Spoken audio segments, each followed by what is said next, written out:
So, what happens if you don't improve your oral health before you have a filling done?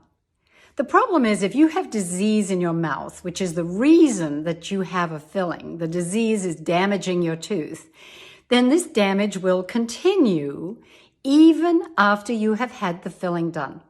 Let me tell you a little story about a kitchen floor that has water damage. And you call in the carpenter and he takes out the damaged piece of floor and does a beautiful repair. You're happy, you pay him, it's all fixed.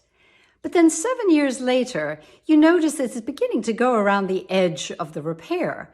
And he's called back in and says, oh, that's secondary damage here. I can do a slightly bigger repair this time, no problem. You pay a little more and he does a beautiful job.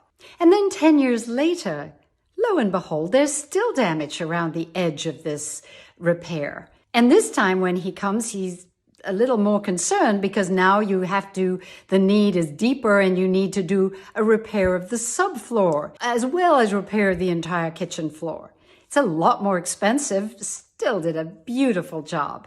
And you're really happy with the repair until you discover that this carpenter never turned the water faucet off, the leaky faucet that was creating the damage.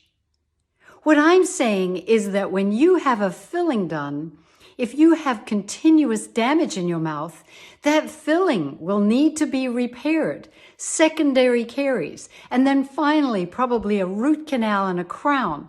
You need to control the disease in your mouth prior to dental treatment. That's all I'm saying.